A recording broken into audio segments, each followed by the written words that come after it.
Hi గారు, welcome to our channel. ప్రస్తుతం మనతో పాటు దామ బాలాజీ గారు, సీనియర్ జర్నలిస్ట్, వాటితో ఒకసారి మాట్లాడదాం. సార్ నమస్కారం.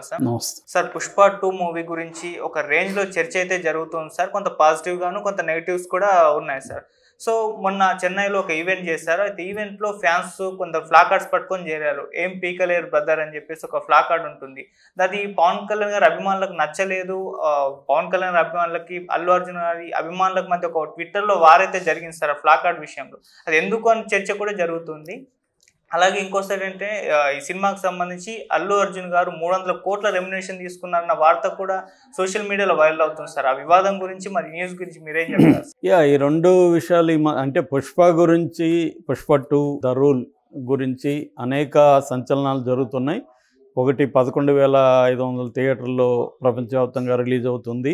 ఇది దేశంలోనే ఇప్పటి వరకు ఏ సినిమా కూడా ఎన్ని థియేటర్లో రిలీజ్ కాలేదు. 2 అల్లు అర్జున్ 300 కోట్లు తీసుకున్నాడు. దేశంలో హైయెస్ట్ రెమ్యునరేషన్ ఇదే ఫస్ట్ టైం.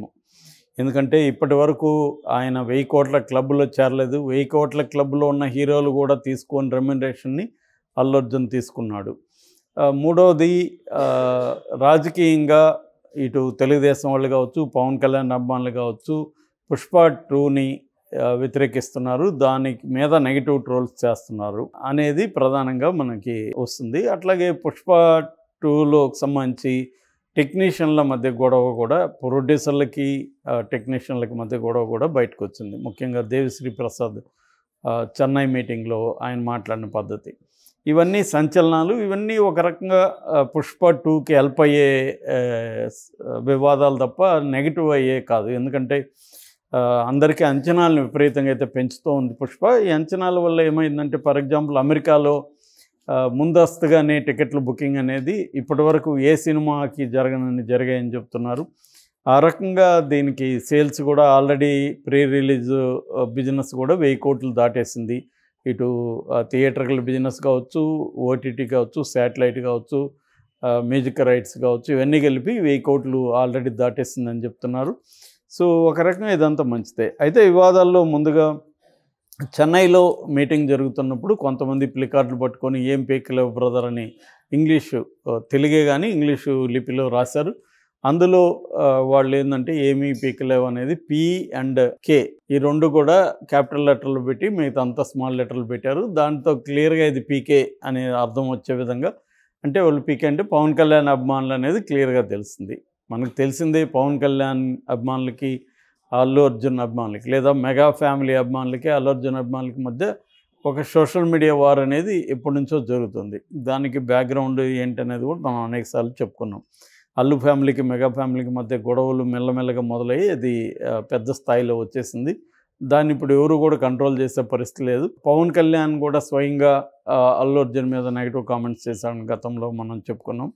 అంటే ఒకప్పుడు హీరోలు, ముఖ్యంగా శివరాజ్ కుమార్ వాళ్ళ నాన్న రాజ్ కుమార్ అడవుల్ని కాపాడే రోల్ చేస్తే, ఇవాళ ఉన్న హీరోలు అడవుల్ని నాశనం చేసే స్మగ్లర్ రోల్ చేస్తున్నారని ఆయన అన్నాడు. జనరల్గా అయితే ఆయన స్టేట్మెంట్లో తప్పు లేకపోవచ్చు, కానీ ఇక్కడ అల్లు అర్జున్ పుష్ప 2 రిలీజ్ అయ్యే సందర్భంగా ఆయన అనడం వల్ల అది కూడా కాంట్రడిక్ట్ అయింది. ఆ తర్వాత అంతకుముందు నాగబాబు ట్వీట్లు, అల్లు అర్జున్ ట్వీట్లు, తర్వాత వాళ్ళ ఫ్యామిలీలో డిఫరెంట్ యాక్టర్స్ పెట్టిన ట్వీట్లు, వీటి వల్ల కూడా అల్లు అర్జున్కి లేదా అల్లు ఫ్యామిలీకి, మెగా ఫ్యామిలీకి మధ్య గొడవలు అనేవి బయటికి పెద్ద ఎత్తున వచ్చాయి. సో అంతకుముందు గుసగుసల్లో ఉన్నది, వీళ్ళే అఫీషియల్గా గొడవలు ఉన్నాయి. దీనికి నేపథ్యం అల్లు అర్జున్ తన ఫ్రెండు నంద్యాల ఎంపీగా కంటెస్ట్ చేసిన వైసీపీ అభ్యర్థి శిల్పా కిషోర్ రెడ్డి వాళ్ళ ఇంటికి వెళ్ళడం, దానివల్ల గొడవలు రావడం, దాంతో కేసులు పెట్టడం, ఆ కేసుల్ని ఇటీవలనే ఏపీ హైకోర్టు కొట్టేయడం, ఇవన్నీ కూడా మనం చూసాం. సో దీనివల్ల ఏంటంటే పుష్ప 2 రిలీజు ఈ స్థాయిలో ఏ సినిమా, తెలుగు సినిమాకి కూడా ఇంత ప్రీ రిలీజ్ క్రేజ్ అనేది రాలేదు. రెండోది ఏంటంటే అల్లు అర్జున్కి ఈ స్థాయి రావడం అనేది జీర్ణించుకోలేని విషయం చాలామందికి. ఎందుకంటే already Prabhas pan India star, already junior NTR, తర్వాత రామ్ చరణ్, వీళ్ళందరూ పాన్ ఇండియా సినిమాల్లో యాక్ట్ చేశాడు. అల్లు అర్జున్కి ఇప్పటివరకు ఒకే పుష్ప 1 పాన్ ఇండియా అని చెప్పచ్చు, కానీ అది పాన్ ఇండియా సినిమాల స్కోర్ అయితే చేయలేదు అది. ఎందుకంటే 1000 కోట్ల క్లబ్లోకి ఇప్పటివరకు వెళ్ళలేదు. అలాంటిది తెలుగు నుంచి చెప్పాలంటే ఒక ప్రభాస్కే ఆ కైండ్ ఆఫ్ మార్కెట్ ఇప్పటివరకు ఎస్టాబ్లిష్ అయింది, ఇంకెవరికి కూడా ఎస్టాబ్లిష్ కాల. కానీ అల్లు అర్జున్ ప్రభాస్ని కూడా దాటేశాడు. ఈవెన్ అతని పుష్ప 2 లేటెస్ట్ ట్రైలర్ అందరినీ అధిగమించేసింది.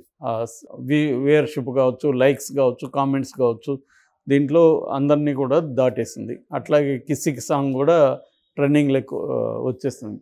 సో ఇలాగా పుష్ప 2 అనేది దాని మీద ప్రపంచవ్యాప్తంగా ఉన్న తెలుగు వాళ్ళు కావచ్చు, ఇతర భాషల వాళ్ళు కావచ్చు, దాని మీద దృష్టి అయితే పెట్టారు. కోట్లాది మంది దానికోసం వెయిట్ చేస్తున్నారు.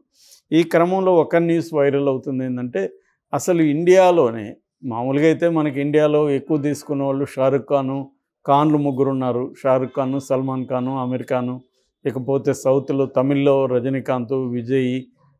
మొన్నటి వరకు విజయ్ ఎక్కువ రెమ్యునరేషన్ తీసుకుంటున్నాడు అన్న వార్తలు మనం చదివాం. సడన్గా ఇప్పుడు ఏమైంది, అల్లు అర్జున్ 300 కోట్లు తీసుకున్నాడు అంటనే వార్త వైరల్ అవుతుంది. ఇది కొంతమంది ఏమనుకుంటున్నారు, ఇది అల్లు అర్జున్ ఫ్యాన్సే క్రియేట్ చేశారు కావాలని అని అంటున్నారు. కానీ అది నిజం కాదు. ఫోర్బ్స్ ఇండియా వెబ్సైట్లోనే పెట్టారు. ఫోర్బ్స్ ఇండియా వెబ్సైట్లో వాళ్ళ ఇటీవలి రీసెర్చ్లో వాళ్ళ ఫైండింగ్ ఏంటంటే, మొత్తం 10 మంది highest paid heroes in India top 10 ఇచ్చారు. ఆ టాప్ 10లో 4 హిందీ ఫీల్డ్ అయితే, బాలీవుడ్ అయితే 6 మంది సౌత్ ఇండియా ఫీల్డ్, 6 మందిలో తెలుగులో 2 మాత్రమే ఉన్నారు.